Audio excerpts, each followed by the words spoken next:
Good morning students. हम लोग ratio and proportion में कुछ क्वेश्चन देखेंगे। यहाँ पे कैसे सॉल्व होगा जरा उसको देखो आप। रेशियो एंड प्रोपोर्शन में कुछ क्वेश्चन है जो हमने लिखा है बोर्ड पे, आप देखे जरा कैसे सॉल्व होगा। इस तरह का क्वेश्चन एग्जाम में आ सकता है। तो देखिए जरा, पहला क्वेश्चन ये दिया है आपको, एक 36, 54x are in the continuous proportion, find the value of x। अगर ये कंटिन्यू प्रोपोर्शन में लिख दिया है, कंटिन्यू प्रोपोर्शन में लिख दिया, इसका मतलब ये हुआ क्वेश्चन नंबर 1 को हम यहाँ पे सॉल्व कर रहे थे कि कैसे होगा। ये 36 है, ये 54 हो जाएगा, और जो हमारा थर्ड टर्म होगा वो भी 54 हो जाएगा, और लास्ट में क्या हो जाएगा, x हो जाएगा। ये चीज ध्यान रखना है आपको। जब इस टाइप पे लिखते 36, 54x आर कंटिन्यू प्रोपोर्शन, तो आप तो कंफ्यूज हो जाएगा कि 4 होता है प्रोपोर्शन में, यहाँ तो 3 ही टर्म दिया हुआ है, तो कंफ्यूज नहीं होना है।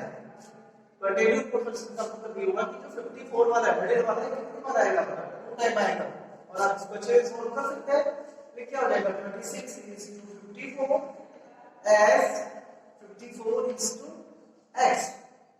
तो एक्सट्रीम को एक साथ मल्टीप्लाई कर लेंगे, मीन को एक साथ मल्टीप्लाई कर लेंगे।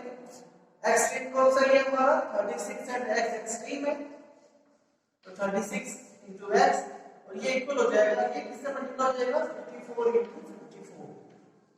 क्लियर है।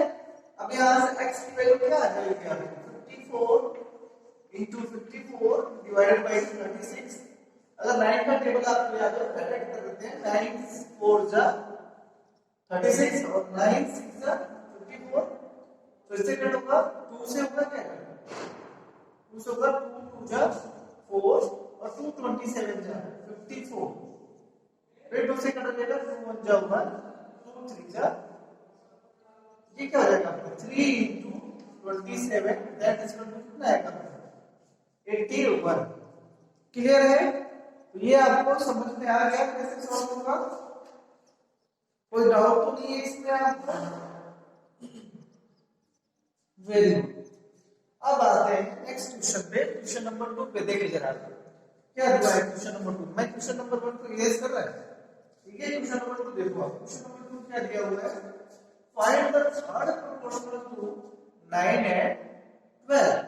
आपको क्या निकालना है, थर्ड प्रोपोर्शनल निकालना है। समझ में आया। ये देखो यहाँ क्या दिया है, फाइंड द मीन। तो थर्ड प्रोपोर्शनल क्या बन होगा, क्वेश्चन नंबर 2 में कर रहा है, स्पीड कर रहा है, ठीक है। क्वेश्चन नंबर 2 देखो जरा, क्वेश्चन नंबर 2 यहाँ पे थर्ड प्रोपोर्शनल पूछ रहा है, तो लिख लेंगे third proportional, third proportional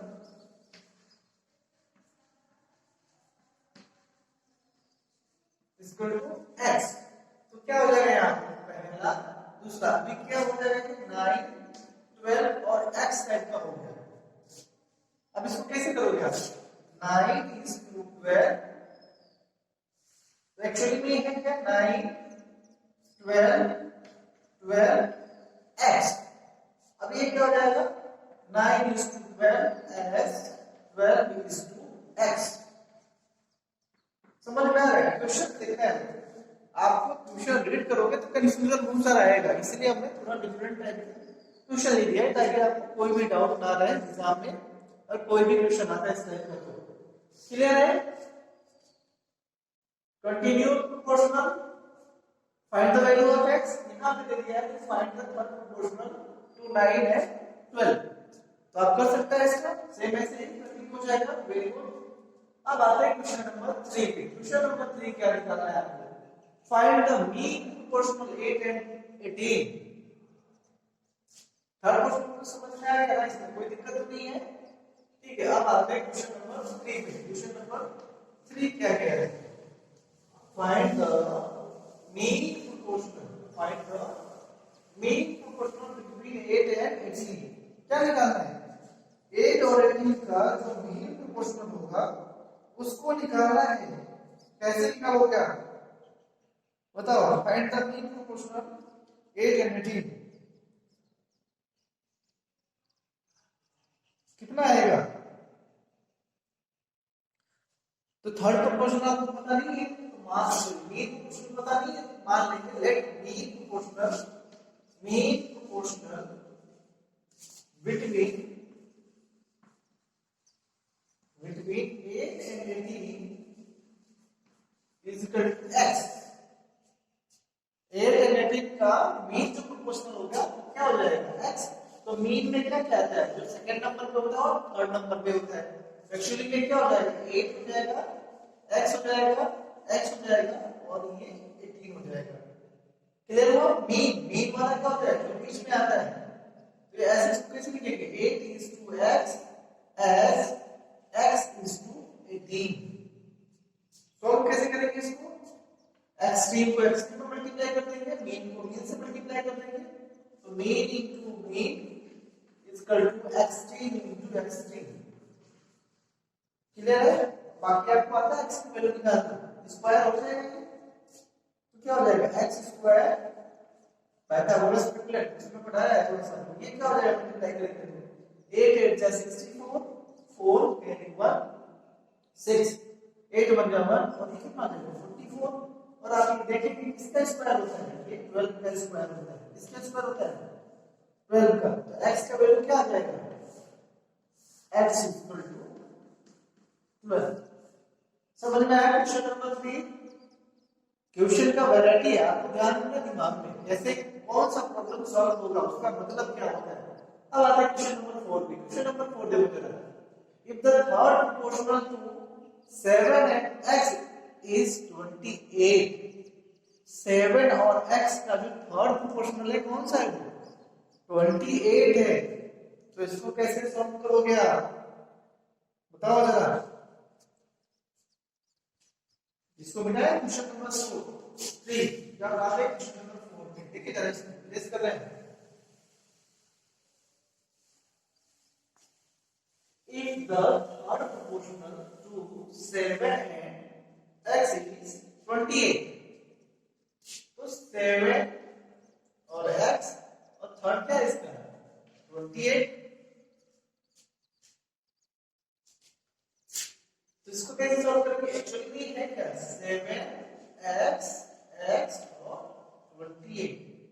just इसके पहले वाला क्वेश्चन का मेथड सॉल्व करने का आपको समझ में आना चाहिए, क्वेश्चन का मीनिंग भी समझ में आना चाहिए, ऐसा नहीं कि कंफ्यूज हो जाओ क्या क्वेश्चन है क्या करना है, तो वो उसको क्लियर करने के लिए हमने क्वेश्चन लिखा है। ये एक्चुअली में है क्या, ये चीज जस्ट पहले वाला, तो आप इसको सॉल्व कर सकते हैं, ट्राई करना आ जाएगा। क्लियर है? अभी आगे थोड़ा सा हम आपको एक और चीज बताएंगे कि कभी कभी एग्जाम में, वैसे आप क्लास 8 में जाएंगे तो पढ़ेंगे, थोड़ा सा आपको समझाते हैं। कभी कभी अगर लिख दिया a is to b equal to 4 is to 5, a is to b equal to 4 is to 5 लिख दिया कभी कभी, थोड़ा सा हटके, तो अगर हम ऐसा पूछे कि a की वैल्यू क्या होगी, a की वैल्यू क्या होगी और b की वैल्यू क्या होगी, तो आप कभी a की वैल्यू 4 और b की वैल्यू 5 नहीं बताना। समझ में आया?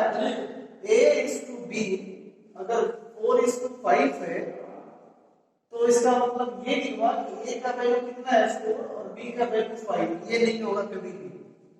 हो सकता है बाई चांस कभी हो जाए, लेकिन ये करेक्ट आंसर नहीं है। इसी क्वेश्चन में हो सकता है कि ये इक्वल हो जाए, बट करेक्ट आंसर नहीं है, इसे ध्यान रखना। क्यों? क्योंकि ये रेशियो है, एग्जैक्ट वैल्यू नहीं है, ए का एग्जैक्ट वैल्यू नहीं है, ये बी का एग्जैक्ट वैल्यू नहीं है 5, ये इसका रेशियो है, ये कुछ भी हो सकता है। जैसे हम आपको समझा रहे हैं कैसे, यहां पर देखिए ये 4:5 अगर हम इसको 8/10 कर दें, 8/10 कर दें, ये बाई बी इसको लिख सकते हैं ना ऐसे, तो यहाँ पे a की वैल्यू जैसे इसको सॉल्व करोगे ना तो 2 4 से 8 और 2 5 से 10 हो गया। अभी कितना आ गया 4/5 आ जाएगा सॉल्व करने पे, बट यहाँ पे a की वैल्यू क्या लिखा था 8 और b की वैल्यू क्या लिखा था 10, ए की वैल्यू 4 है और बी की वैल्यू 5 है, तो सर यहाँ पे भी ए की वैल्यू 8 हो जाएगी, बी की वैल्यू क्या हो जाएगी? ए की वेरिएबल की वैल्यू चेंज कैसे हो रही है? नहीं होगा, ये रेशियो है। रेशियो तो अभी 8 है कि 10 है, अभी आप चाहो तो ऐसा कोई रेशियो हो जिसका 4/5 आ जाए, तो अगर हम इसको 20 कर दें और उसको 25 कर दें, तो अभी a by b या a to b कर देते हैं। a is to b equal to क्या लिखे हैं 20 is to 25। अभी तो क्या है, a की वैल्यू क्या होगी 20 और b की वैल्यू क्या होगी 25। तो a और b की वैल्यू क्या हो रही है, वेरी कर रही है बार बार, ऐसा पॉसिबल नहीं है।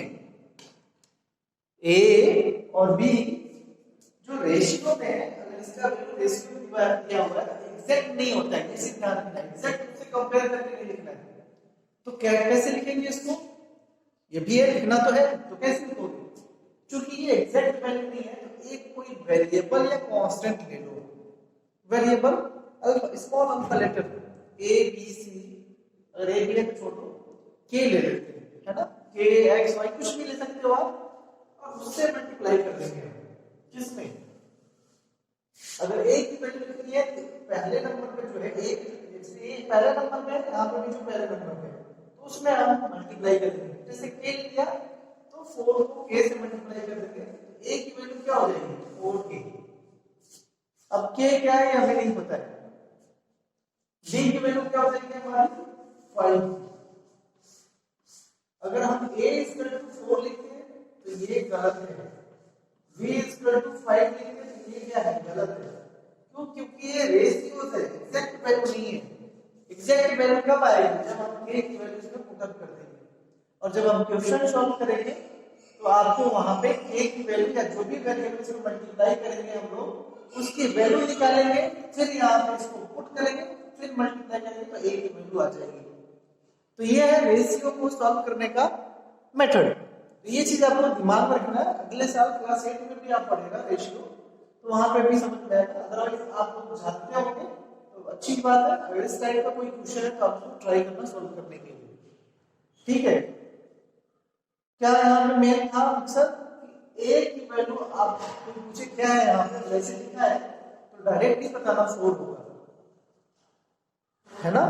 अगर b की वैल्यू पूछे तो डायरेक्ट नहीं बताना 5 होगा, उसमें एक वेरिएबल से अब मल्टीप्लाई कर लेगा, फिर बताएगा कि a की वैल्यू 4x 4y 4 कुछ भी 4k और b की वैल्यू क्या होगी 5k। इसके अकॉर्डिंग हम सॉल्व करेंगे क्वेश्चन। तो अगर इस टाइप का एक क्वेश्चन आप देख तो आप ट्राई कर सकते हैं, ठीक है। मैं बताता एक क्वेश्चन, देखिए जरा, नोट डाउन कर सकते हैं आप क्वेश्चन नंबर या राइट करना पड़ेगा, ठीक है। देखते हैं जरा हम क्वेश्चन नंबर, एक क्वेश्चन लिखते हैं, आप इसी टाइप इसी मेथड से सॉल्व करना है, आप कर लेना, ठीक है। ये थोड़ा अच्छा था समझाना था आपको, ताकि कोई डाउट ना रहे, इस टाइप का कोई क्वेश्चन आपको मिलता है अगर आप ट्राई कर रहे हो तो, ठीक है। डायरेक्ट क्वेश्चन लिखते हैं, क्वेश्चन 5 कर देते हैं। देखो, the age of A and B are in the ratio, किस रेशियो में है, A और B का जो एज का रेशियो है वो है 8:3, 8:3। 6 ईयर hence, 6 ईयर जब क्वेश्चन सॉल्व करोगे तो आपको और अच्छे से समझ में आएगा। 6 ईयर hence का मतलब 6 साल बाद, 6 साल बाद। 6 year hence their age will be in the ratio, 9:4, 9:4. Find their percentage, find their percentage। ये क्वेश्चन, ए और बी है, उनका एज का रेशियो कितना है 8:3 है, और 6 साल बाद उनका एज का रेशियो कितना हो जाएगा 9:4 हो जाएगा। तो कुछ लोग ऐसे करेंगे, जैसे ए की एज कितनी मान लेंगे, ए का एज हो जाएगा 8 और बी का एज हो जाएगा 3। और फिर क्या करेंगे 6 साल बाद, तो इसमें 6 ऐड नहीं करना है और ना ही इसमें 6 ऐड करना है। 6 साल बाद क्या हो जाएगा, अभी इसका एज 8 ईयर्स है, अभी मान लो 8 ईयर्स है, तो 6 साल बाद कितना हो जाएगा 14, और ये 6 साल बाद कितना हो जाएगा 9 होगा ना। अगर आप इसको करंट एज मान लेते हो, दिया रेशियो दिया हुआ है, बट कुछ लोग मान लेंगे कि ए का एज मान लिया 8 है, बी का मान लिया 3 है, तो अगर ए का 8 है, बी का 3 है, तो 6 साल बाद क्या होगा, आज भी आपका एज 8 ईयर है, तो 6 साल बाद उसमें 6 ऐड कर देंगे, 8 + 6 14 और 3 + 9 3 + 6 9। अब इसका रेशियो निकालो, तो रेशियो कितना आएगा 14:9, बट रेशियो कितना दे रहा है 9:4। करेक्ट है क्या आपका आंसर? नहीं, इसका मतलब जो रेशियो दिया हुआ है वो एग्जैक्ट वैल्यू नहीं होता है, जो रेशियो दिया हुआ है वो एग्जैक्ट वैल्यू नहीं होता है। तो क्या होता है, वेरी सिंपल, अभी बताया आपको, क्या करना होगा, आपको ये करना होगा कि आप एक वेरिएबल लेंगे, क्या लेंगे वेरिएबल, उसको मल्टीप्लाई कर देंगे, क्या लिखेंगे सॉल्व। अब इसको मिटा दे रहे हैं, ऊपर के क्वेश्चन निकाल रहे हैं ताकि ऊपर स्पेस मिल जाएगा हमें, तो देखो लिखते हैं आप सॉल्व। क्या करेंगे, let age of B percentage of, ये परसेंटेज का रेशियो है, अगर परसेंट नहीं लिखा है इसका मतलब परसेंटेज नहीं है, नहीं लिखा इसका मतलब अंडरस्टूड है कि परसेंटेज है। तो परसेंटेज ऑफ ए कितना हो जाएगा 8x, और b का कितना हो जाएगा, परसेंटेज ऑफ b कितना हो जाएगा आपका 3x। अब 6 साल बाद after 6 year age of, after 6 years age of A कितना हो जाएगा, ये अभी परसेंटेज है, तो 6 साल बाद कितना हो जाएगा 8x + 6, इससे आपकी एज मान लो 12 इयर्स है, तो 6 साल बाद कितना होगा 18 होगा। कैसे आया, 12 में आपने 18 6 ऐड कर दिया, तो वैसे ही ये इसका परसेंटेज 8x है, उसमें 6 ऐड कर दिया, क्योंकि दोनों ऑनलाइन है तो ऐड नहीं होगा, वैसे वैसे कॉपी हो जाएगा 6 में। तो after 6 years age of b क्या हो जाएगा आपका 3x + 6, समझ में आया। अब कह रहे after 6 year their age ratio, 6 साल के बाद इन दोनों के एज का रेशियो कितना है 9:4। यहां लिखेंगे according to question, according to question क्या हो जाएगा 6 साल बाद का जो एज है उसका रेशियो, इसका 8x + 6 और अपॉन 3x + 6, ये a का एज है, ये b का एज है, ये किसका एज है a का, और ये किसका है b का, इनका एज का रेशियो 6 साल बाद वाला जो एज है उसका रेशियो मतलब बटा कर देंगे, कितना है दिया है 9:4 का मतलब क्या होगा 9/4 हो जाएगा, 9:4 का मतलब क्या हो जाएगा 9/4 हो जाएगा, डायरेक्ट कर दिया। बाकी आप इसको सॉल्व कर सकते हैं क्रॉस मल्टीप्लिकेशन से, बाकी इसको आप सॉल्व कर सकते हैं क्रॉस मल्टीप्लिकेशन से, कर सकते हैं। ये इसमें आ जाएगा 4, ये मैं सॉल्व नहीं करेगा, आप ट्राई करेगा 3x + 6 आपको आता है, x की वैल्यू आ जाएगी और फिर यहाँ पे x की वैल्यू आप पुट कर देंगे। चलो इसको सॉल्व भी कर देते हैं ताकि आपको क्लियर हो जाए कैसे सॉल्व होगा। ये समझ में आया, 4 × 32 4 × 6 = 24, ये मल्टीप्लाई कर दिया, क्लियर। अब वेरिएबल को एक तरफ कर दें, ट्रांसफर हो जाएगा 32x - 27x, और ये हो जाएगा 54 - 24, ये कितना हो जाएगा आपका 5x हो जाएगा, ये कितना हो जाएगा आपका 0 और ये जाएगा 3। तो x की वैल्यू कितनी आएगी, x की वैल्यू 6। ये एक्चुअली में एज नहीं है इसकी, अभी तो x की वैल्यू आई है इसकी, एज कौन सा उसका present age is equal to 8x, तो जस्ट इसके नीचे लिखेंगे, जस्ट इसके नीचे जहां से लिख रहा है therefore present age of a is equal to 8x is equal to 8 into x का मल्टीप्लाई करें तो 6 हो जाएगा, कितना हो जाएगा 48 ईयर, और इसमें कितना हो जाएगा 3 into 6 is equal to कितना हो जाएगा 18 years। समझ में आया, ये हमारा आंसर हो जाएगा फाइनल। तो जो रेशियोज दिया हुआ है वो एग्जैक्ट वैल्यू नहीं होता है, बस ये चीज आपको ध्यान रखनी है। उसको एग्जैक्ट लिखने के लिए क्या करना पड़ेगा, आपको एक वेरिएबल लेके मल्टीप्लाई करना होगा।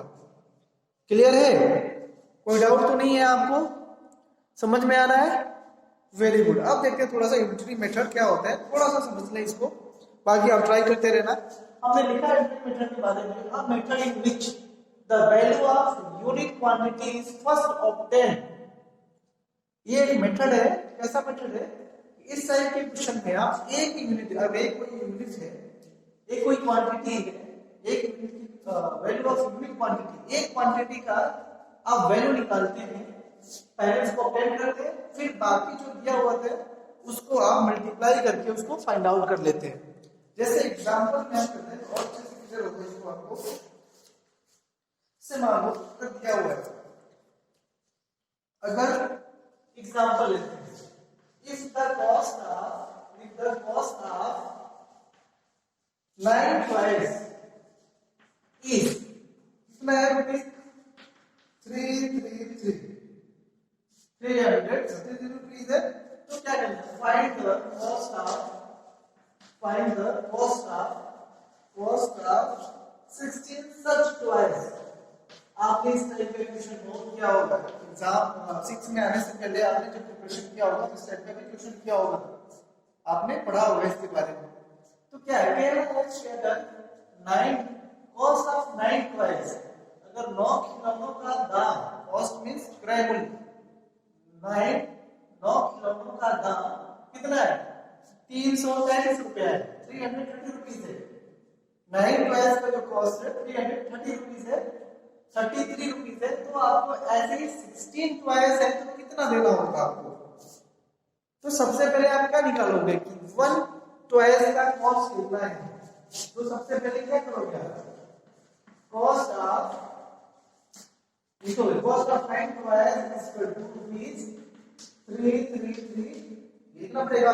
9 कॉस्ट का cost of 9 toys rupees 33। Therefore cost of कितने का निकालोगे? 1 टॉयज। तो 1 टॉयज कैसे करते हैं?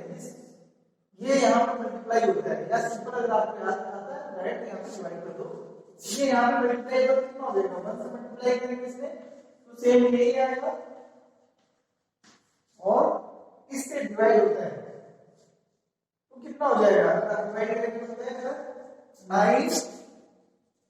9 4 जा 36 हो जाएगा, ज्यादा हो जाएगा 9 3 हो जाएगा, 9 3 27 और 27 से माइनस करेंगे 33 माइनस होगा, सॉरी 33 से माइनस होगा 27 6 और 9 7 जा 63। ये हमारा हुआ 1 टॉयज का प्राइस। तो टोटल कितनी टॉयज का निकालना है? 16 टॉयज का।